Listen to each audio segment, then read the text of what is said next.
right. Cheers for coming on today, Chris. I know it's going to be a great show. We've been looking forward to it. Yes, thank you so much, man. Thank you both for having me on. Been looking forward to this. Ready to get weird.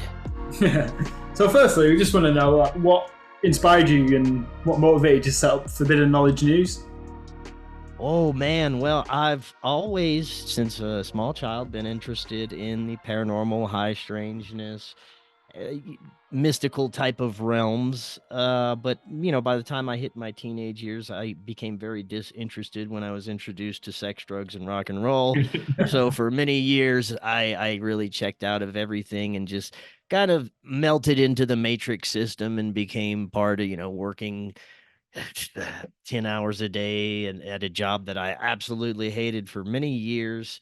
And one day in about 2012, I just was searching through YouTube and I saw I started to come up, these videos started to come into my feed about different conspiracies and paranormal and all kinds of stuff. So I just became very reinterested in all of it. And I started reading again. I started reading some of these authors that I have on my show, and just I started a blog because I was so interested. I was all the information I was coming up with. I started a Facebook blog, and oddly enough, people kind of took to it.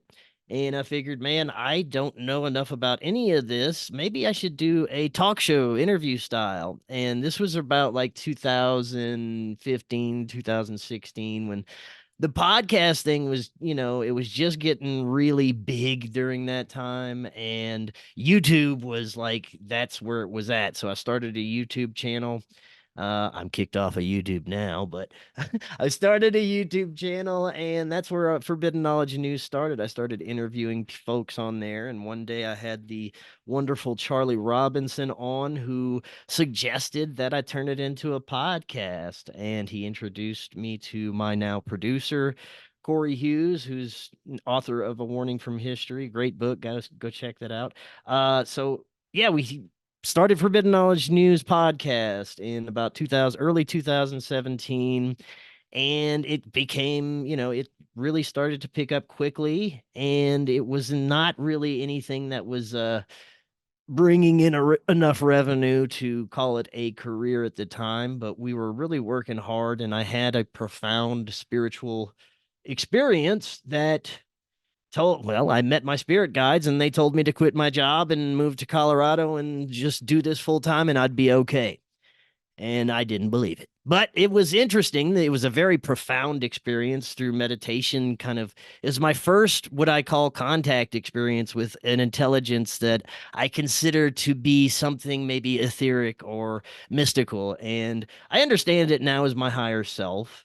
And since that event, I've dove deep into psychedelics and plant medicines to further that communication and information, and it's led me to where I am now. So I did, within about 6 months, I quit my job and on a leap of faith took out my 401k, moved to Colorado, and 401k wasn't much. So we had about a year's worth of income to make everything happen, and somehow within that year, just by hustling and doing as many shows as possible and as promoting as much as possible, we were able to pay rent after, a year. And then a few months later, we're able to pay rent and eat. And it became a thing. So I'm very grateful for that experience. And that is where Forbidden Knowledge News is. And eventually I got inspired to start making films. Made our first film, just came out on Tubi and a few other streaming platforms. The Forbidden documentary, Occult Louisiana, and we were so excited about that. We're going to keep rolling with the movies. We are started production on our second film, Doorways of Perception, and that is going to be about everything from near death experiences, contact experiences, synchronistic waking experiences, and how these all connect to form our human experience, and how there's so much more to what we understand as extraterrestrial contact and mystical experiences. So that's what the second film is going to be about. Excited about that. And that's where we're at now. We're just pumping out content and starting the movie thing. So excited about everything. You said you mentioned you had contact with your higher self. Yes. How would you define, or what is your understanding of your higher self? Oh, that's a good one. It's constantly evolving and changing. And what I tell you now, I might have a different understanding tomorrow. But as of now, I believe it is the spiritual connection to our highest available level of consciousness and awareness. So the way I see it in my belief system is that whatever we consider God or source is it may be an eternal cosmic being that each and every one of us are a part of, that we're all just tiny pieces of this one source, and that we can connect to our higher self, which is, I consider, more deeply connected to what we understand as source, and it allows more information to come through.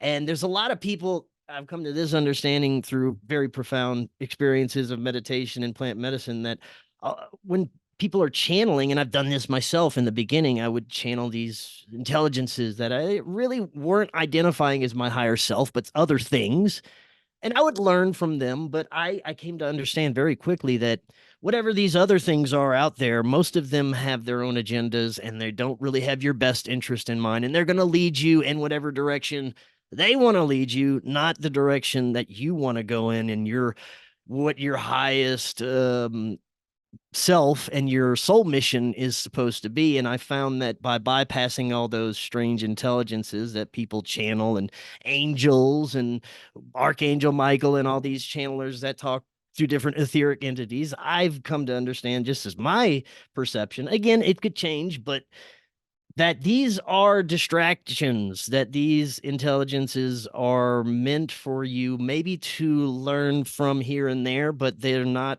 for your eternal guidance and where you're supposed to go.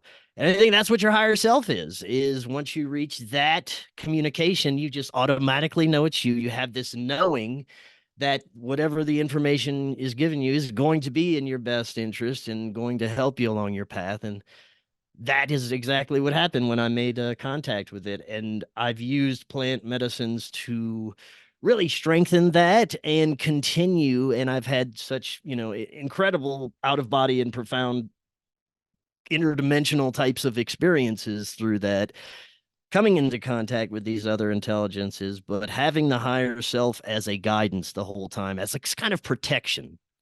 So that's where I'm at with the higher self. Long answer, but Oh, that's really good. Do you know, you said when you had your first contact experience, you didn't believe it. Yeah. Got like a two-part question.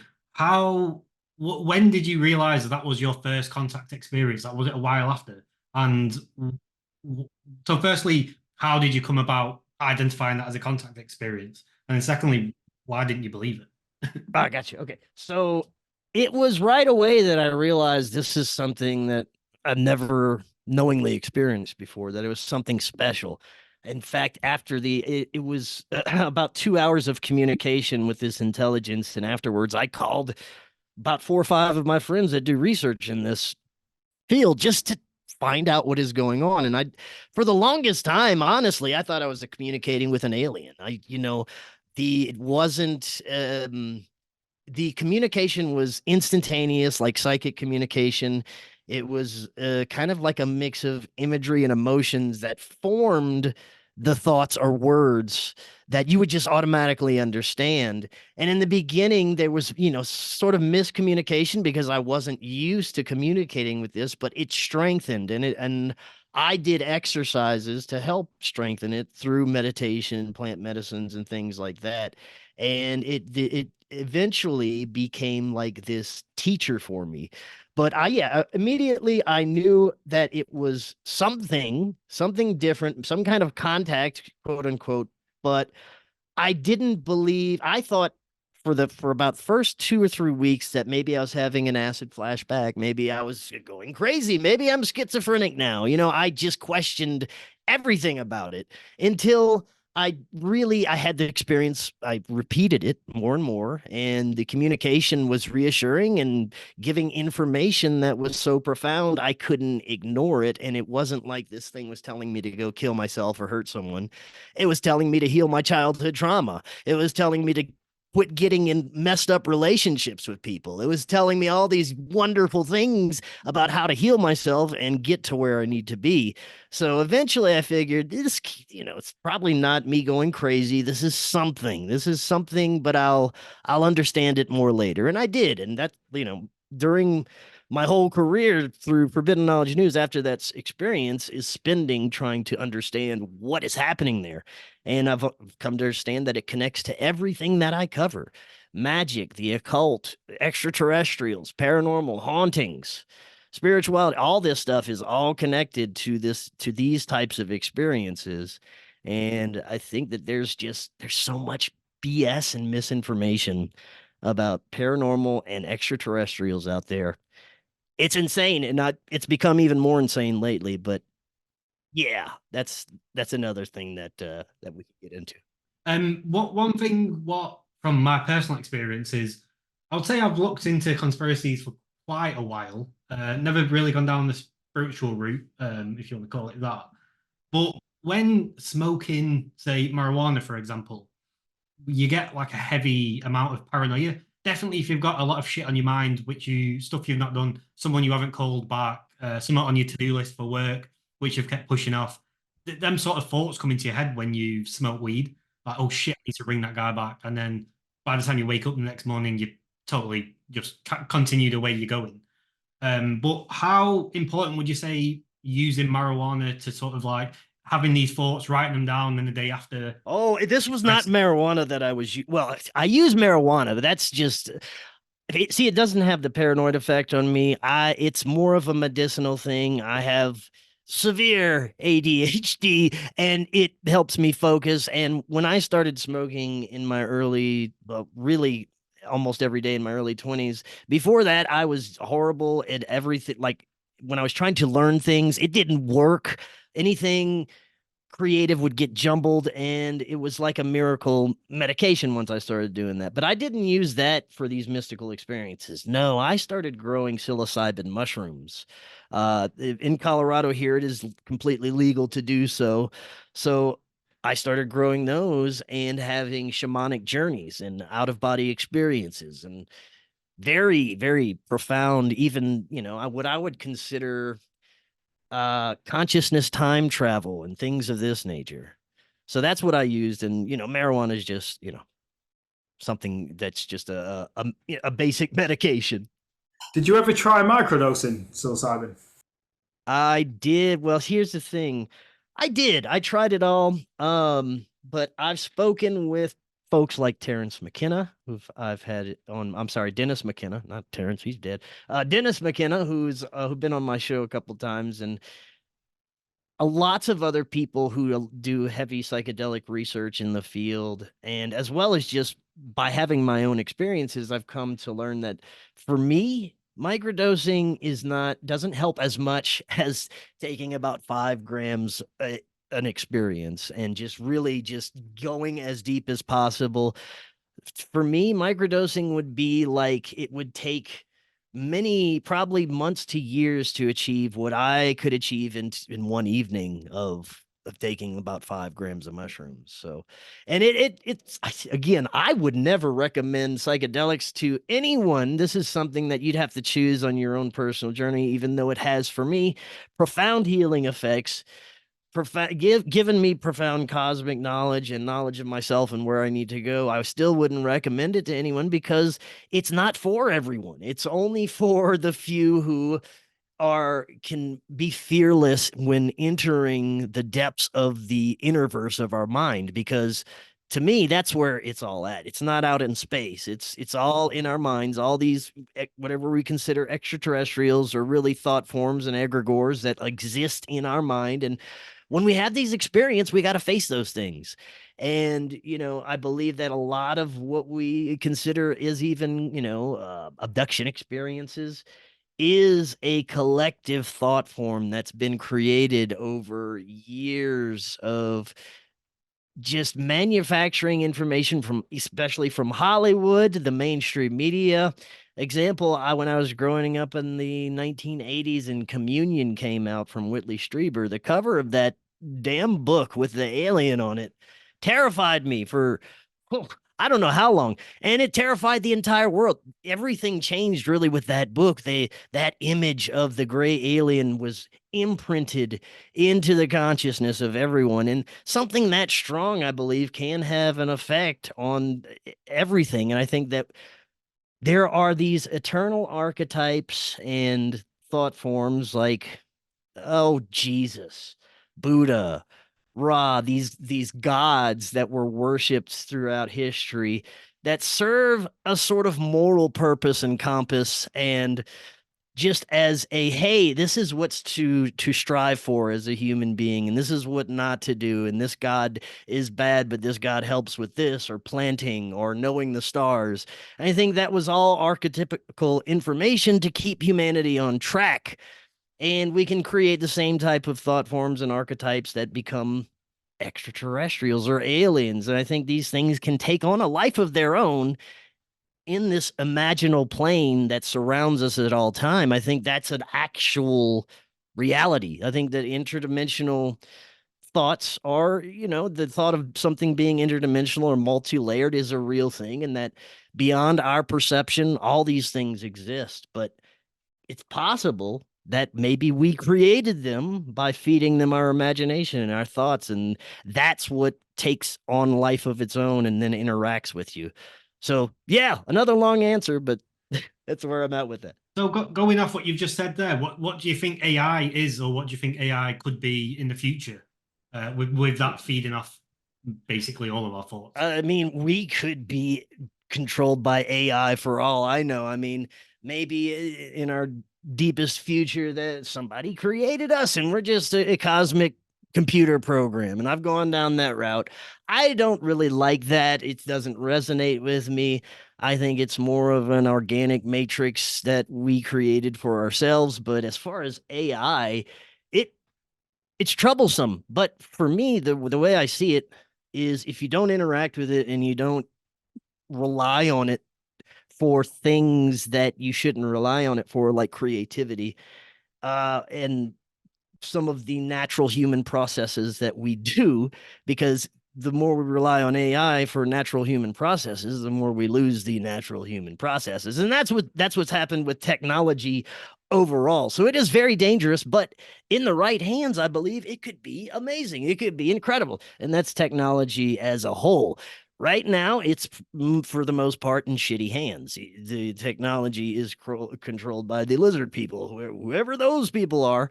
But AI is controlled as well by the lizard people for the most part. And that is why I have no more YouTube channel. That is why I don't get views.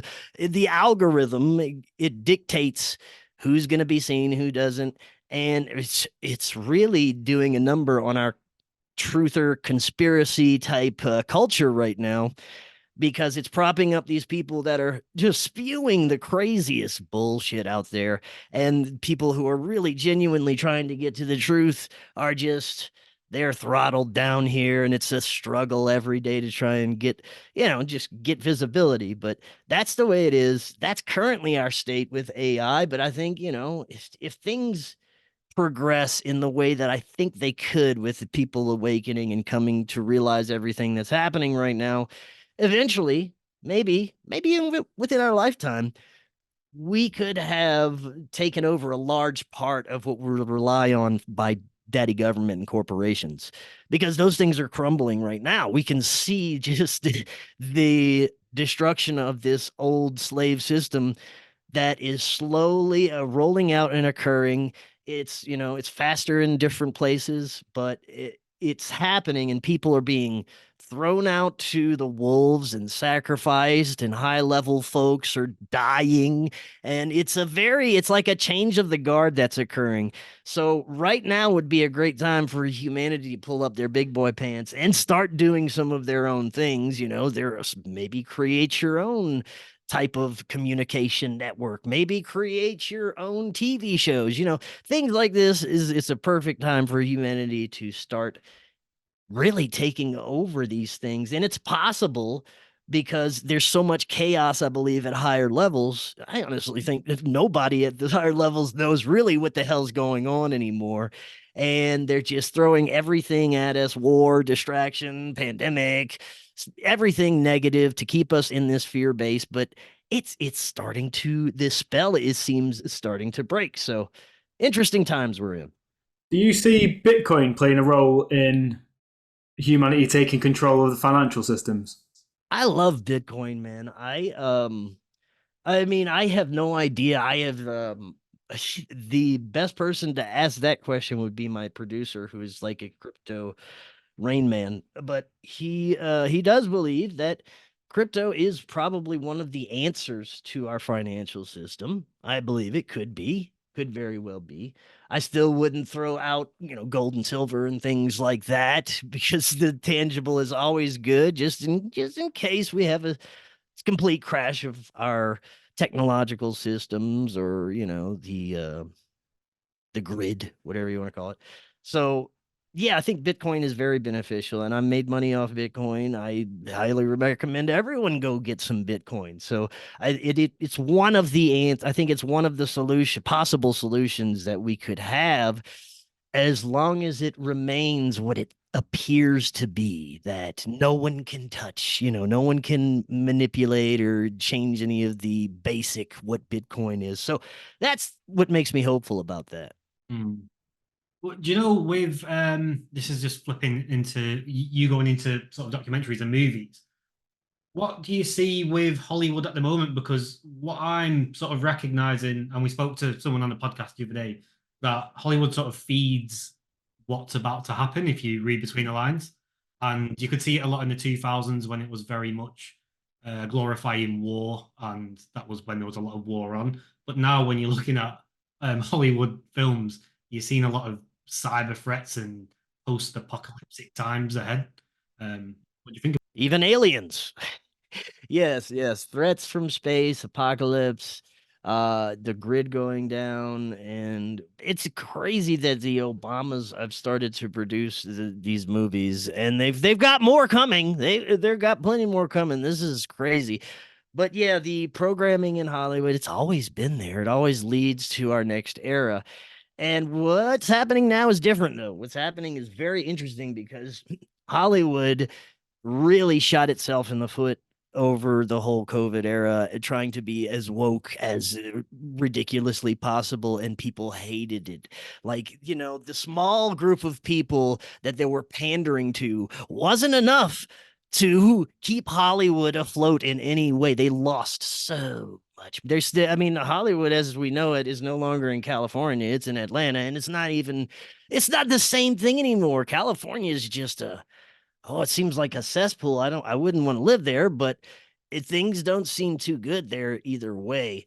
And people are checking out of the shit that they didn't like. Although I've seen some kind of shifts in the entertainment. I mean, everything's going to streaming, of course, but we have more independent folks making movies and films, and that's the ones that people are watching, because the big blockbusters are just they're still trying to do the same formula that shot them in the foot and then killed Hollywood, and it's not working anymore. And now it's like the same formula with wokeness on top of it.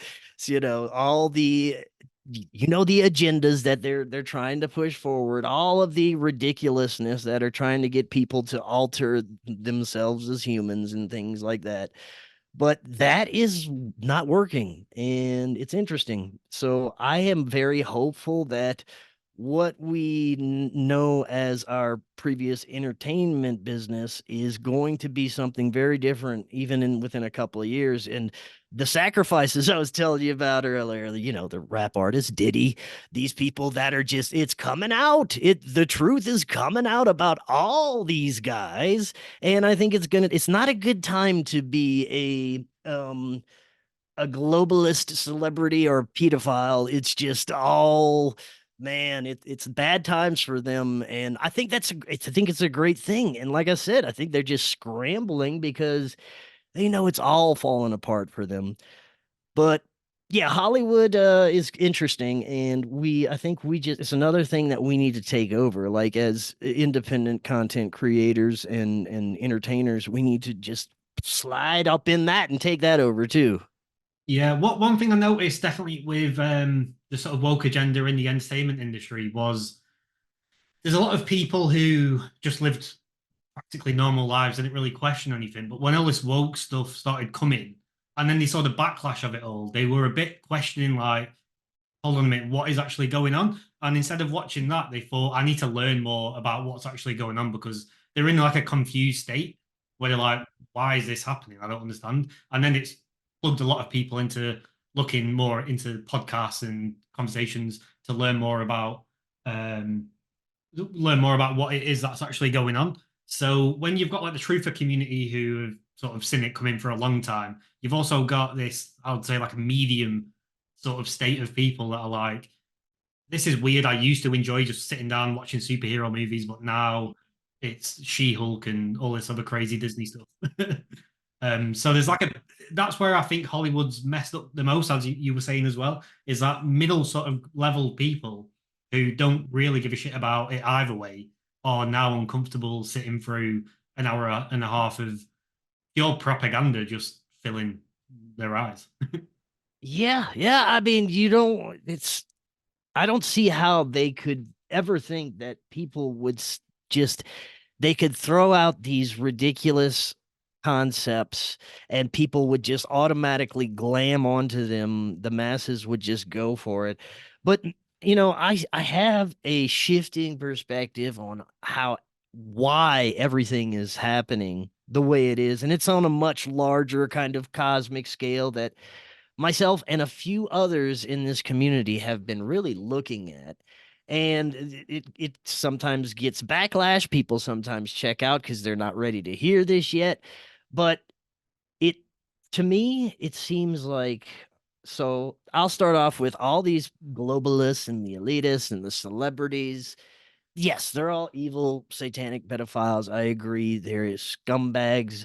But they are also puppets, and they're being used by forces that they do not understand. I even think at the highest level, that the person, we know their name, Klaus Schwab, whoever is at that level, so even they, I don't believe, are completely aware of what is that at all, really, of what is unfolding and why. They're receiving their orders, or maybe they're even having their own ideas, but the ideas are really, they're coming from a programming. They're coming from a lifetime of these families that keep these ideologies together so that the next generation can carry out the plan, the global plot. So as the generations go on, they just keep that same sheltered viewpoint and keep trying to take over the world. But I think at a larger level, and it may not even be controlled by people at all. Maybe it's just cosmic forces or just energy. What, I don't know. But I think at the highest level, this is unfolding and it's trickling down because it is tired of people relying on things like daddy government and the system to take care of them. And we need to start taking care of ourselves. We need to check out. And I think this is a way to kind of nudge us that way because hell, if the COVID thing never happened, I know some people who would just still be, man, so lost in it. But since that happened, I am struggling to find people that aren't questioning things now. So it's been an incredible shift and awakening, and I think even though it's going to be very difficult for all of us, and there's going to be some difficult times, and people are going to be afraid, and what is happening, but I think that it's all part of the bigger plan. You know what I mean? I think that it's all perception based as well. If you see it that you're in an archon controlled matrix reality where the globalists will take over and put you in concentration camps and you'll eat bugs for the rest of your life, well, I don't know, maybe that might be your future. But if you just don't pay attention to it and check out and go garden and walk your dog and have fun with your friends and do a podcast, that stuff doesn't exist in reality. We all created all this. We allowed these global leaders to be in power. We ate their food. We drank their water. We participated in the ridiculous agendas for generations and generations and said, this is for the best of the country. We're invading this country because we're American. We're protecting the world. So, and now people see things a lot differently. So I think it's a good thing overall, even though there's a lot of bad things happening. Overall, it's going to be, I think, extremely beneficial for the human race. So do you think it's having all these people in power and these agendas that they're pushing on us is a message from a higher power to maybe from God? I don't, who knows? That's where I'm at. I don't know where the who's the puppet master pulling the strings. Some believe that they're high level secret societies like, I don't know, maybe Rosicrucians or Templars or something like that, that really controls everything and whispers in the ears of these corporate leaders and things like that. I'm not so sure. Maybe, it's possible. It's all possible, but I just think that it's not exactly what we think is happening. I don't think there's ever going to be an apocalypse. I don't think World War III with nukes is ever in anyone's best interest, even the most scumbag list. It's all about keeping us afraid of that, though. That's where the power is. You got to be worried that that's going to happen. As long as we're all worried that that's going to happen, they're in power. The second we check out and say, oh, I'm going to walk my dog and, have fun today, it has no more power. The spell is broken, and that's what's there's happening. even a conspiracy like, do nuclear bombs even exist? I'm not even gonna go there. I've seen it both ways, and I've honestly checked out on conspiracy videos and all that stuff because, in the bigger picture, it really doesn't matter because it could all be manufactured or it could all be real, and it really doesn't matter. It's having the same effect either way. There are certain conspiracies that I'll pay attention to, but you can't really get sucked in because you get sucked into any certain rabbit hole and you get trapped there and you're trying to find these connections that just never exist and they never will exist. And I think these whole conspiracy realm has been infiltrated and co-opted, and it's now algorithm based, and it's about the clicks and the views, and it's about confusing everyone and keeping everyone hating each other because my flat earth theory is right and your hollow earth theory is wrong. It's all ridiculous, and people just need to come together and just focus on one thing at a time. Let's just focus on checking out of this ridiculousness, and then we can just disseminate all the other stuff. Yeah, I think. But yeah. Well, our mutual friend Brandon Thomas, who actually connected us, he when we had the podcast with him, it came at such a good time for me and Aaron because we had sort of just the way we came into it was we've been watching the mainstream media, watching all the COVID stuff happening, and being like, this is absolutely like batshit crazy. So we actually flicked to the other side completely, and it was going down these crazy rabbit holes of crazy conspiracies. And then we had the conversation with Brandon Thomas, and it was like, there's loads of shit going on one side, which is the mainstream media side, loads of other shit going on in the conspiracy side. You need to basically plant yourself in the middle and just have balance, bring balance to your world, and keep having conversations with other people who are bringing balance to their own world. And sooner or later, the whole world itself will have balance. And that's where we're striving to at the moment. And that's what sort of keeps it positive in everyone's mind is keep your balance in your mind, and the world is on its way to a balanced state. So when you're looking at things like these leaders who are, I don't really, the more and more I look at it, I don't think there's a guy that's pulling the strings, because it wouldn't be utter chaos as it is at the moment. You would think that they've got a bit more to them if they're managing to pull strings at such a high level. So it just looks like all of this is happening because it needs to happen. COVID happened because it needed to happen.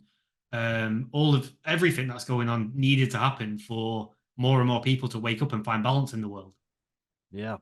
Yeah, it was built on a foundation of blood and greed. And, to me, I don't think that can ever prevail over what humans really naturally are. And they're loving beings. They're not naturally going out and trying to kill everyone and sacrifice babies and things like this. So, I think the natural human way is trickling back into our consciousness slowly, and we're starting to just become aware again. Like I said, that spell is broken, and you're right. If we just sit back, I treat it like a Hollywood movie. Like I used to watch the movies. I'd grab my popcorn, watch the event unfold, and be like, "Oh, that was entertaining," and then just go about my business. You can pay attention to this stuff and not be immersed and have it make you crazy and go on a conference tour talking about reptilians underground and things like that. So balance. Do you ever think there was a time where the mass population were all aware and awake? Yes, well, of course. It's all cyclical. I think we've been aware of maybe as it's rises and falls of humanity. Who knows how many times we've probably reached a pinnacle where we were just psychic and we were aware when our technology was mutually beneficial and we understood the laws of nature and the cosmos and we just flowed with it. And I think that as maybe that it reaches a too high of a peak where I don't know, maybe we just poof off into etheric beings or we destroy ourselves. But at some point, or maybe a comet comes along and wipes us all out. But at some point during that heightened experience as a civilization, we do get wiped out and we have to start all over again. And I think right now, from that drop, we're probably about right here when we could be like right here. So I think we're on our way back up that ladder. But I think that's what happens. We just we forget everything, we get wiped out, and it's all about trying to remember that state of awareness and what we really are. But I think we're getting there. Mm. Given like where your mindset's at, what do you think UFOs are? Oh, okay. UFOs. Most of them are military technology, exotic technology that the military has been working on. Reverse engineered, I think that's a term that is probably shouldn't be used. I think it's more of we connected to something and got information, like consciously, like I do with we connected to some intelligence that had a motivation for us as humans to create exotic technology, probably as war weapons and things like that. So, Werner von Braun, these even who Hitler was working with, these channelers back in World War II. Supposedly, that's where they got the information to make their exotic technology of the time. And I believe that they had a lot more exotic tech than they, let on during World War II, especially the Germans and what they were doing. But what happens is, I think they get a download and they create this technology, and that's what they've been doing for many years, probably at least since after World War II, after Project Paperclip, when they brought all these scientists over that were into the woo-woo occult type of tapping into things. And that's when all of a sudden NASA starts. That's when we have rocket science. That's interesting. And that's when all of a sudden we start seeing UFOs everywhere and the UFO mania. Now, I know they have ancient pictures of things in the sky. And yes, there's always been things in the sky. I think there's definitely anomalous, unexplained things that are in the sky. And I've seen incredible pictures through infrared and different types of lenses of things that look like amoebas and giant fish and just all kinds of craziness that are probably there just in a different spectrum. But at times we, I think, could get a glimpse of these energies and entities. They look like fish or amoebas or even plasmas that exist out there at all times. I think that that's the real UFO. That's the real thing that we're even at times interacting with, you see these people CE5 going meditate and, oh, look, it flashed at me. Maybe it is because we're connecting our consciousness to this etheric energy that's just around us and it's reacting to us. Same thing at Skinwalker Ranch. There's just this collection of dense energy there that manifests as high, strange weirdness, and it creates things out of our imagination. It plays off of our imagination. It, basically, like it's causing us to have strange hallucinations in a way, but even though the intelligences are real, they're not real in our plane. And I think that's kind of what we're interacting with, UFOs, extraterrestrials. It's like the same thing I said earlier. It's these thought forms. It's these imaginal creations that our civilization has made since the dawning of our civilization, since the time we could think and project a thought into the ether, that we were creating all of these beings. Uh, Fairies, different types of what you'd consider demons and angels, and all of that is based on us and our creative abilities. And then once we create those things, they take on a certain life of their own in these things. And I think, all of this experience is all for us. I don't really think there's anything outside of what we consider this whole us. And I think that's God, and the universe is inside of us. And the inside of us is all the life forms you could ever imagine, anything you could ever interact with. That's where I'm at with UFOs and extraterrestrials, but it could change again, but that's where I'm at now. Can you explain what's going on at Skinwalker Ranch, or what is Skinwalker Ranch? Yeah, Skinwalker Ranch is it's a ranch in Utah that has had strange paranormal and UFO and Bigfoot and crazy activity since they discovered this location, and supposedly it's always been that way. Some people blame a curse between two warring Native American tribes. I think it's the Ute and the Navajo. And they say the Ute put a curse on the land, and that's why all kind of craziness happens. Well, there's also a very large military base right near there, underground facilities, and they've been researching, quote unquote, this area since Bigelow bought the property.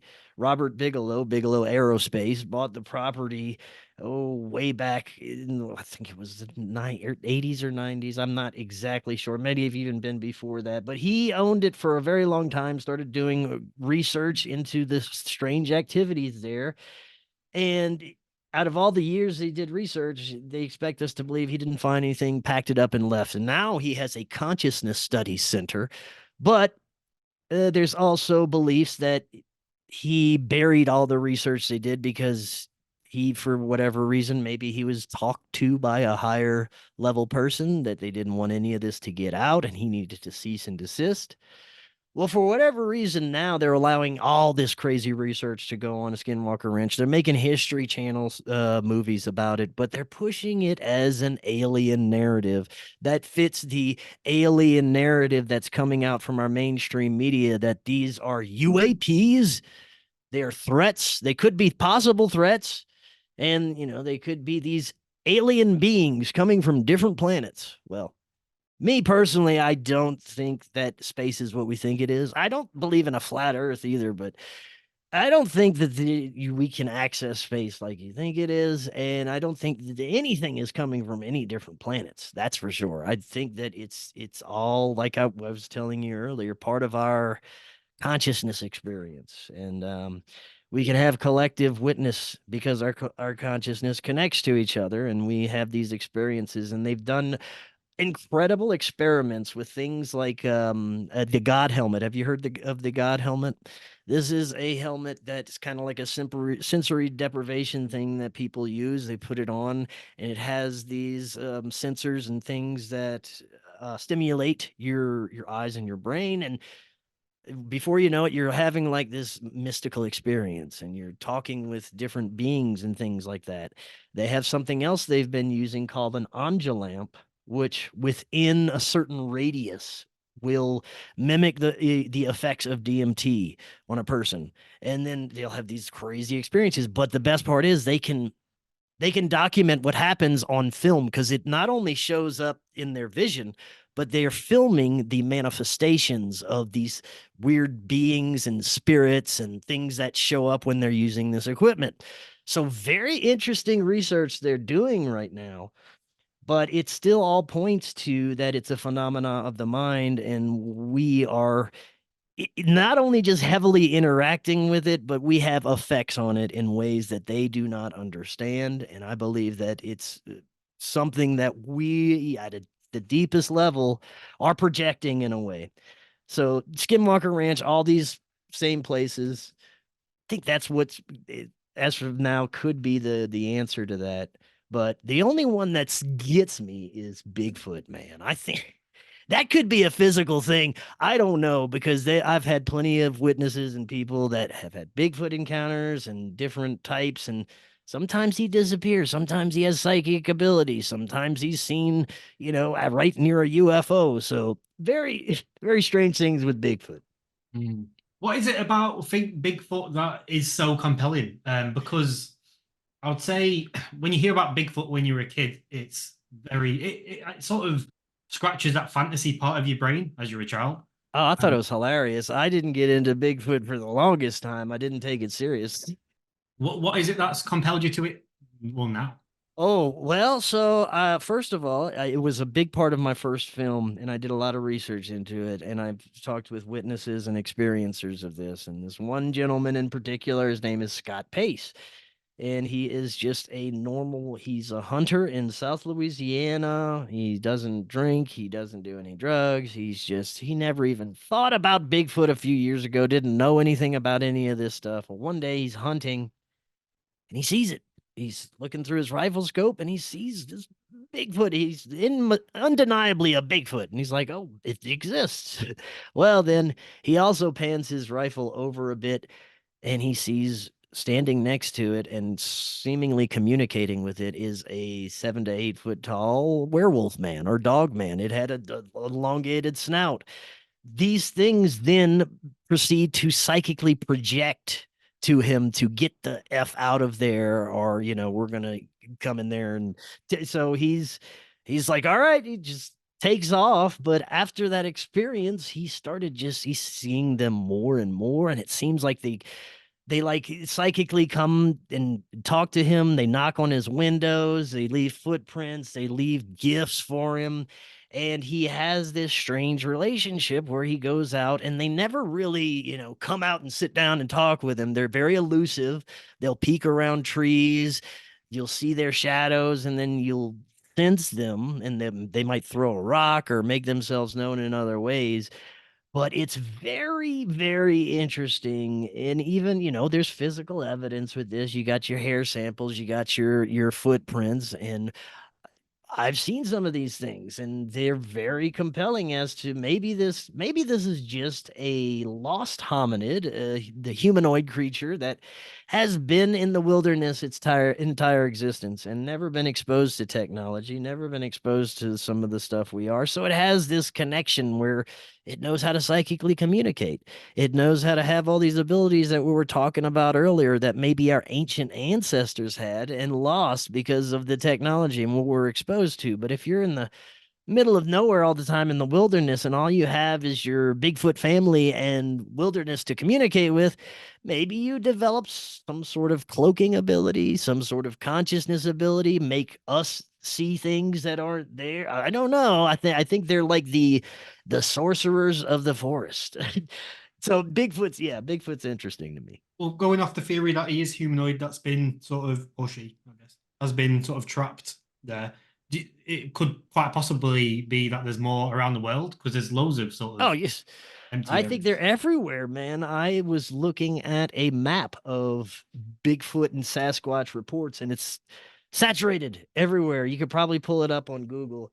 I would just in the United States alone, but you have your Yetis that are reported on the other side of the world, and different types of hairy wild men all over the place. I think there's different kinds, it just depends on what area they evolved in, or, and it may have a connection to what we understand as, we found ancient remains of giants up to 7, 10, up to 15 foot tall at times. Those are usually covered up by the Smithsonian and other agencies, but they found these giant bones. And it's one of the things I covered in my film is in South Louisiana and all over the place in the United States, South America, even all over the world. They had these mounds, which were now understood to be precursors to the pyramid construction and some of those megaliths. So the building civilization that built the pyramids and things like that, they started out building these mounds across the world. And they still had very advanced knowledge of construction and the stars, because the structures aligned with the stars. They had ceremonial chambers within, and they also had remains of very large human beings in these mounds, up to, like I said, 7, 10, up to 15 foot tall. These remains were found all over the United States. The Smithsonian came and snatched up all the bones they could find, and either they're hiding them or they destroyed them or whatever. But it's the independent newspaper reports from the late 1900s that show that there were just people everywhere going dig up these mounds that weren't associated with the government, and they were reporting it to their local newspaper. There's a 15-foot tall skeleton in here, and it was all over the place. And a lot of those articles, you can find them still. You can still find some of those articles even on Google. A lot of them were destroyed, but the evidence is there. So we had some very large humans, maybe connected to Bigfoot. I don't know. It does sound that there could be a connection between the two. Yeah. What kind of response did you get from your first documentary? Oh, it's doing great, man.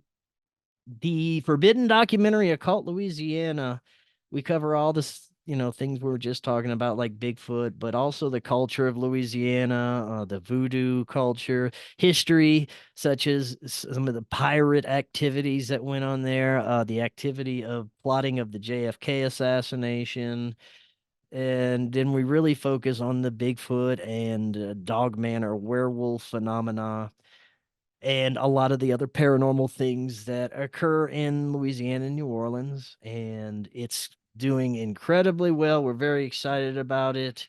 It's on Tubi, Fubo, a bunch of other streaming free platforms. And yeah, and we're started production on our second film, which we're hoping to have completed by October. So really excited about that. Yeah. With the occult, let's say, for example, you've got someone that's just woken up and they're beginning to look into it. The occult, looking into the occult can be somewhat overwhelming. Yes. I guess the best way to say it. What's your advice for someone that's stumbling into all of this to keep them sane at the same time, but get a lot of knowledge? I mean, honestly, there's many great people who have documented some wonderful research into the occult, and it's out there. And even on my show, if you go back to my archives and you just look through, it's years of knowledge that many brilliant people have brought to the show. And yes, it can be very daunting once you start looking at it, but just I would just start with something, one small thing, because the occult, it means hidden. It could be so many things. It could be magic, spirituality, these contact experiences, rituals. It's so much. It covers a large field. So I would just start with one little thing, maybe ceremonial magic. I want to learn ceremonial magic. So you go in and you just do everything you can, and you just broaden yourself after that. For me, I was thrown into this stuff, and I have the privilege of having wonderful teachers come on my show for an hour to an hour and a half every day, and I get to learn about this stuff on a regular basis. So for me, it's just always being pounded into my brain. And I still like the more I learn, the less I know. There's more and more layers to it. You'll have you think a great understanding of something, and then the next day you'll find out something and be like, oh, there's a universe left. I don't have time for this. But there's a lot you could it's infinite, and you're always going to learn more. You're never going to, I don't think you could ever have a mastery of the occult because there's always a new layer to uncover. But start small, I guess. So, based on everything you know about humanity today or the world we live in today, where do you think humanity started and where do we come from? What's your theory on it? Oh, I think we've always been here. I think that I just like us, it's a constant cycle of rise and fall of what we are. I think we were always this evolved human. We were always this. I think that the whole evolution thing is BS. I think they had different types of humans, always, maybe small ones, large ones, hobbits, Bigfoots, but there was always us as well. And I think that forget, we just forget after those cataclysmic types of events. And maybe we were seeded here by an alien race, and that they're watching over and seeing our progress and how we're doing. It may, it's anything's possible, but like I said, I don't think there are aliens in the traditional perspective. I think we are the aliens. We always have been. And yeah, I mean, we play God as it is, and we're at a point where we're trying to, clone and create life and do all these things. And I think that it's always been us creating new layers and new pockets of reality for ourselves to explore, because that's what it's all about. It's all about learning and growing and learning and growing. And for the longest time, humanity was stuck in this circle, and that's because of organized religion. Organized religion has kept us just not looking outside of the box. This is what it is. God, devil, us. Be good, you go there. Be bad, you go there. That's the basic, especially Christianity and Abrahamic religions. But that has been our prison. It's been our prison since the onset of these religions, and now we're starting to see that, oh, there's more to this. This doesn't make sense. It never has, but that's why, because there's more to the story. And I think all the religions have little pieces of the puzzle, little, pieces that you put together and you can get a better understanding. But most of those pieces are based on our experience and what we come to understand this reality is, and that's what it is for us. So that's where I'm at with that. Yeah, I think one of the problems with organized religion is you've got a book, and when you try and question something in that book, which you should be able to do, you kind of get shunned down for it. And that's where it sort of kept you stuck, because you're like, learn this book. Once you've learned it, you've mastered the world. Whereas what we're saying is, like you've just said yourself there, once you learn something, you then realize you don't know anything because so much more to learn. So there's no way of learning it all just from a book.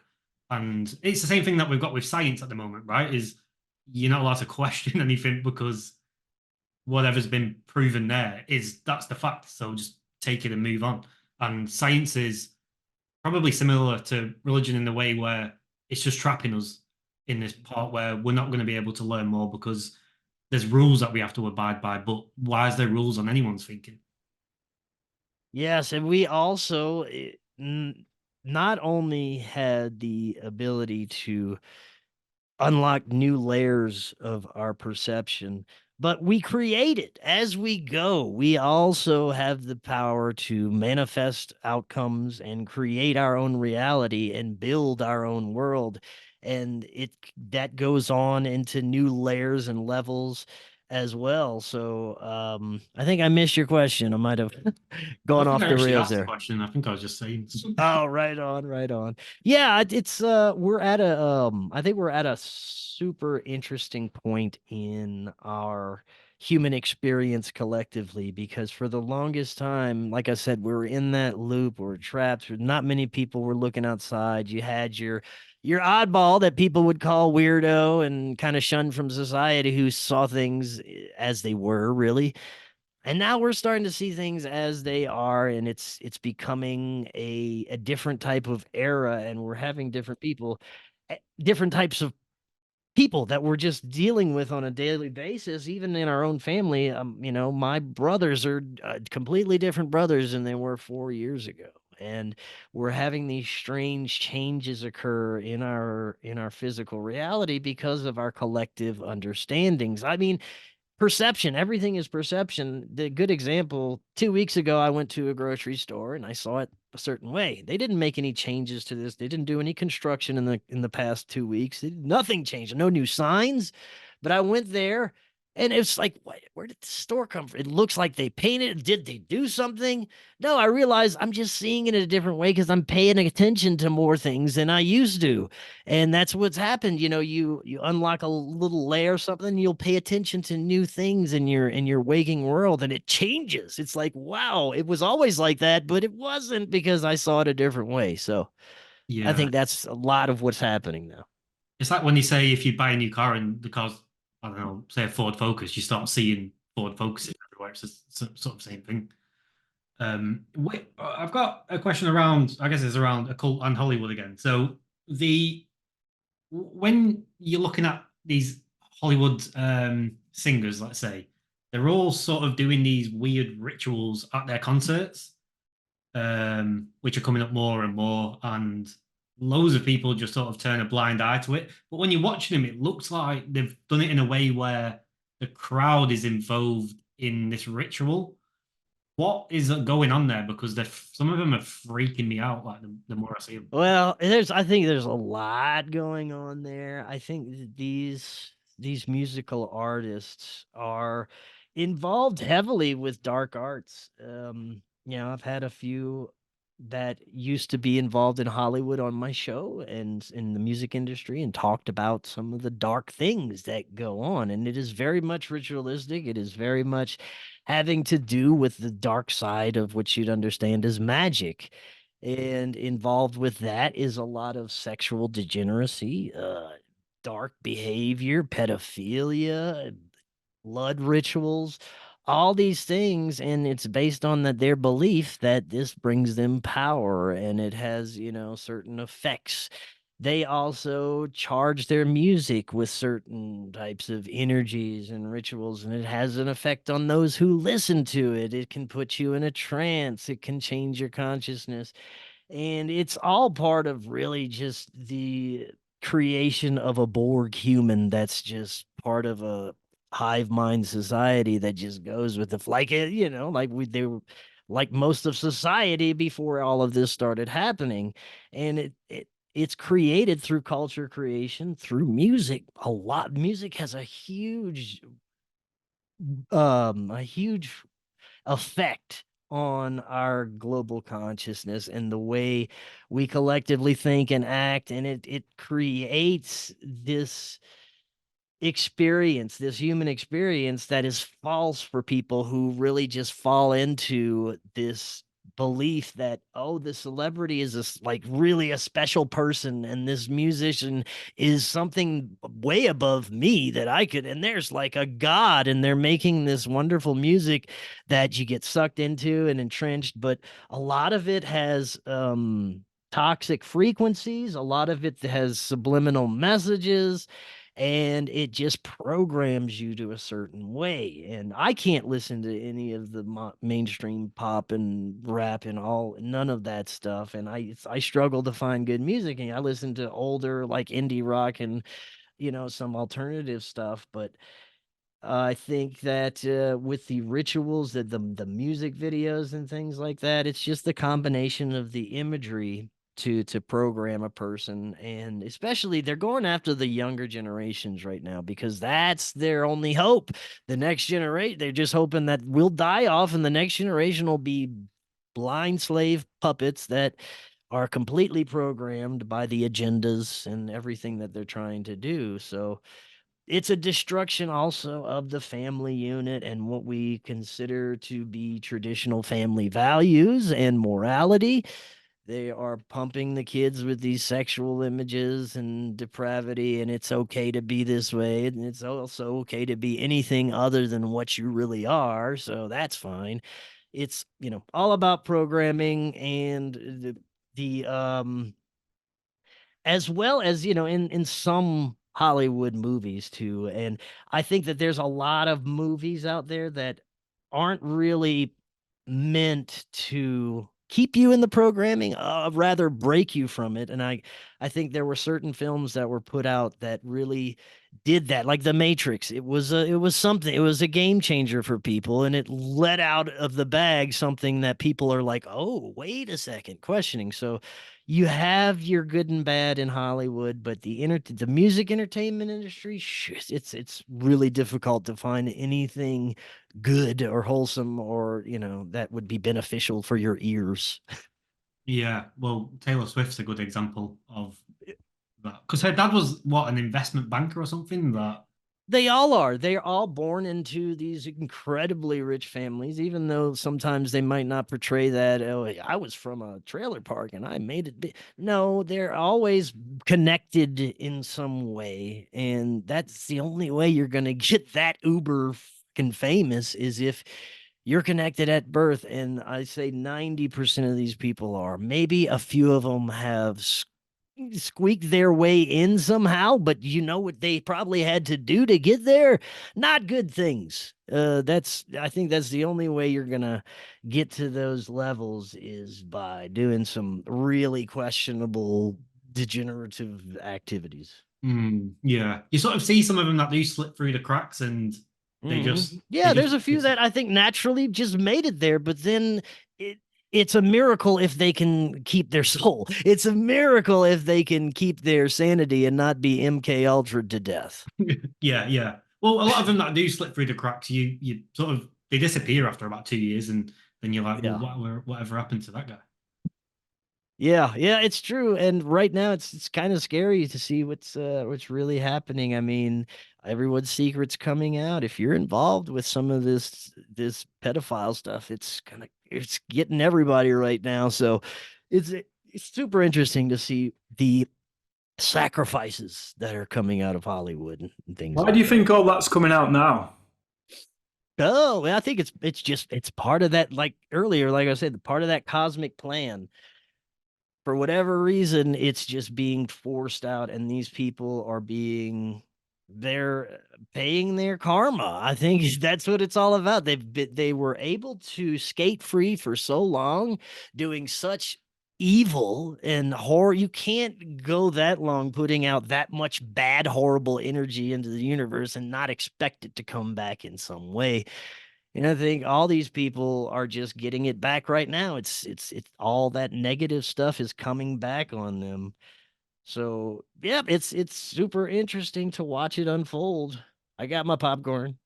Yeah, that's the best thing about it, just to sit back and eat your popcorn Yeah. whilst you're watching it. The one thing which you did mention, which is a bit funny, well, not funny, funky, is the school system and how they're manipulating the kids in the school. And I don't know if it's because I'm 27 now, so I've only just hit the age Oh where my God, you're so young. Jeez. well, I've hit the age now where the younger generation coming up now see me as old, so it's a bit of a weird time, I guess. Yeah. But Oh man. what I'm seeing with the younger generation is they are like there's traits coming out of them which scare me a little bit, and it's obviously comes through school because they won't take no for an answer. They literally control. If you see them in a household, a lot of them control the household with the way Yes. they are. These kids are like 5, 6, 7 years old, and they've got so much sort of Have you seen the videos of the parents trying to take away like a laptop, the an iPads. iPad or Yeah, something from? it's Oh, have that you is seen the terrifying. have you seen the videos of when they take it off the kid and they put the kid to sleep and the kid's there like they've got nothing in the Yes. hand and they're just swiping. Ugh, how can that ever be good for society? I don't see how even, a handful of people can watch that video and not have such a disgusted reaction to like, we need to do something about this. See, I don't have kids. I think that unconsciously I did that for a reason because I didn't want to have to deal with the insanity going on. And I was, oh man, I see what happens to my friends' children and my fiance's children, and it's just like it's terrifying. And that would be the most terrifying on earth for me right now. And like I said, I think I didn't have them for a reason. But if you do have children, my prayers are with you right now. But I do see, on the other hand, I do see some encouraging things with people that are in our community and trying to raise their kids the right way and checking them out of things like that. So that's where that hope lies. But yeah, some of the things you see on Instagram and TikTok and the stuff that just I mean, for a 17 to 19-year-old teenage girl, the common activity now is to go on Instagram and show your butthole. It's always, I don't know. It's crazy. Well, I can relate to what you're saying with the kids because it feels as if, let's say, for example, I decide I'm going to have a kid in 9 months. I feel like, from what I've learned from other people having kids around me, is it's a lot of work to bring a child up, obviously. But now you're fighting a war against the schools, you're fighting a war against entertainment, you're fighting a war against social media. And there's so many boxes that you need to try and keep on top of. It will be such a mountain to climb, trying to keep that kid okay. Yeah, it's tough, man. And like I said, man, I am very impressed by anybody who has kids that aren't trying to cut off their genitalia right now. It's, Yeah. kudos to you. But there So, seems to be a rise in alternative schooling, right? Where these guys yeah, take them to school to learn how to grow vegetables out of a patch outside. yeah, we're seeing a lot more of these sustainable types of communities and breakaway. That's what we need to do is have breakaway types of civilizations and communities within our own countries. We just need to come together with the folks that want the same things that we want and build our own communities and systems. And we're going to have a world where they have the people who want to plug into the metaverse and become Wallies and wear VR goggles, and that'll be their lives for eternity. They have those people who are going to be in the cities and move into the smart cities and under control of the Borg and Klaus and eating the bugs, and they'll be happy. This is great. And then they'll have the rest of us who just checked out and we have farms in our own lands and our own communities and we're just living our life like humans. So I think that's what we're going to see in the, Yeah, in and the then we'll be future. classed as the others. Yeah. Oh, we'll be the domestic terrorists. We'll Yeah. be, they'll probably start wars with us. It'll be crazy, but it's where it probably going to end up. Yeah, definitely. So, you've plugged your second documentary that comes out in October. Should come out in October. We're starting production now. We are about midway through, and we're also doing a fundraiser. So if you guys would like to help with production, we're completely self-funded. We use the revenue from our podcast to produce this film and any kind donations that the audience would like to make. So if you'd like to help us out right now, you can go to supportfkn.com. We have a little promotion that goes with it. If you donate $100 or more, you will get a few things. You'll get a guest spot on Forbidden Knowledge News. You'll get your name in the credits of the upcoming film. You'll get downloads of the old film and the new film when it comes out. And you'll get a copy of A Warning from History from our producer, Corey Hughes. So anything is greatly appreciated. Throw us 5 cents if that's all you can. So yeah, support fkn.com and that would be awesome. So, Doorways of Perception is the second film, and like I said, it's just gonna cover life after death, near death experiences, contact with strange entities, synchromysticism in our daily lives, and how it all forms our human experience. And we're gonna have some great researchers and authors and guests come on and talk about it, and near-death experiencers as well, and they're going to be part of the film. So we're super stoked about that. And yeah, we're hoping to have it all wrapped up and maybe premiered by October or early September. Oh, cool. Well, I'll make sure to leave a link to that in the description below. So what you've obviously spoken to near death experiences. What theory, do you have any theories on what happens to us when we pass? Oh, well, I think we just go home. I think that this experience right here is that it's an immersive experience, like a ride at a carnival fair that we put ourselves on to learn and grow from. And then when we die, we go just back home to this infinite love feeling, just bliss. You don't have anything to worry about. Your home, this is where you belong. But that, like they said in the Matrix, that gets old. You don't, you can't learn anything or grow from just being in this love bliss state all the time. So you choose to, I'm gonna go back, I'll reincarnate. And you choose to come back into this video game existence, and your avatar is going to learn and experience some more.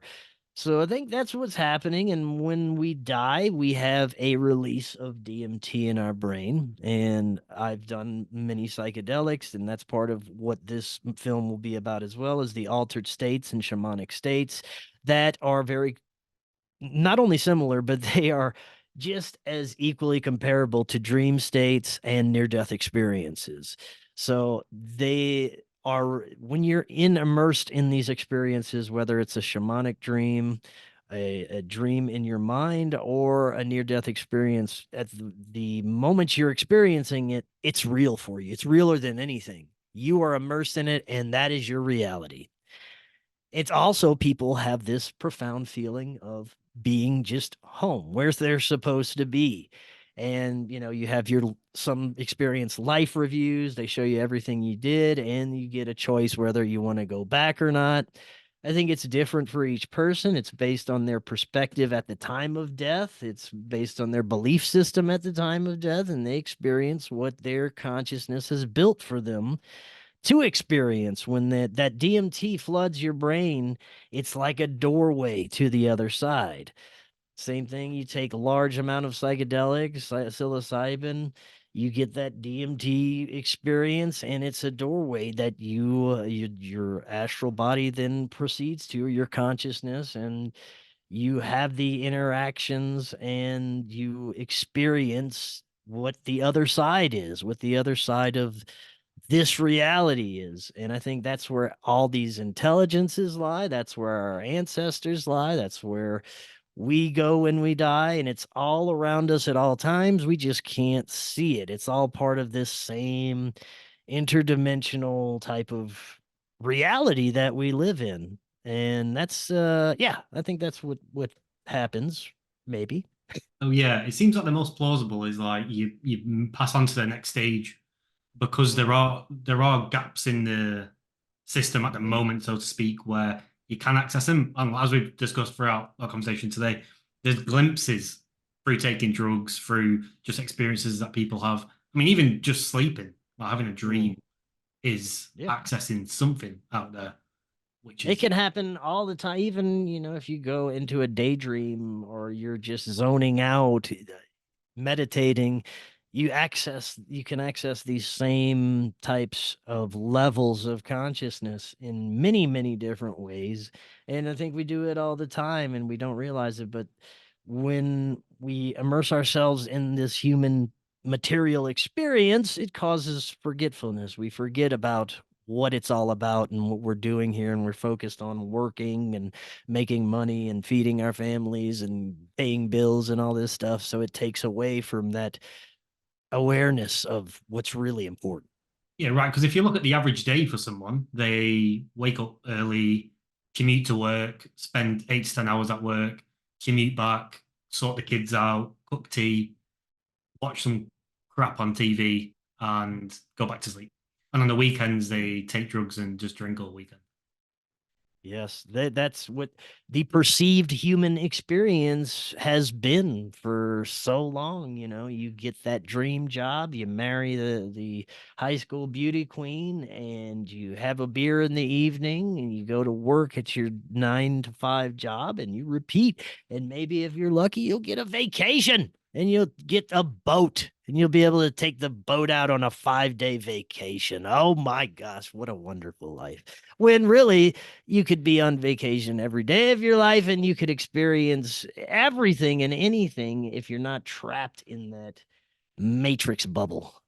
Yeah. Yeah, the Matrix makes, if you actually look at it, you've got no time to think, and then you've actually got no access to people who do think to sort of try and trigger a thought. Because it can come from the tiniest little thought that you have one day. You might just have a tiniest thought about something.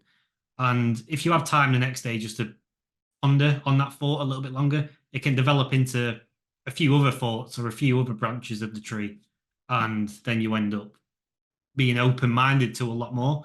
But people don't even get that initial small seed of a thought to be able to progress.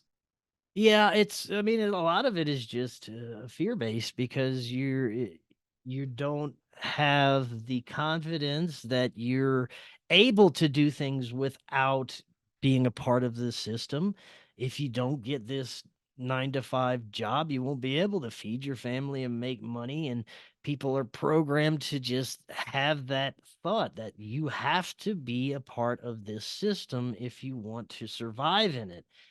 But once people start to realize, no, you actually don't. You can make your own forms of revenue and you can do your own things that will support your family. Then that's where the big changes occur. And that's where most people are right now. It's changing, but a lot of people are just afraid to go there because of the fear factor that I won't be able to feed my family if I don't have this slave job. All right. Should we wrap this one up? Yeah, that was really good. Cheers. Coming Right on. on. Thanks, Yeah, Greg. thank you guys. Thank you so much. That was great. Good luck with your next documentary movie. Oh, thank you. We'll leave all your links, but we'll leave the one that could help fund it at the top of all the links because that one will Perfect. obviously go the furthest for you. So yeah, good luck with it all. Yeah, thank you so much, guys. Awesome. This was great. Appreciate it. When does this air?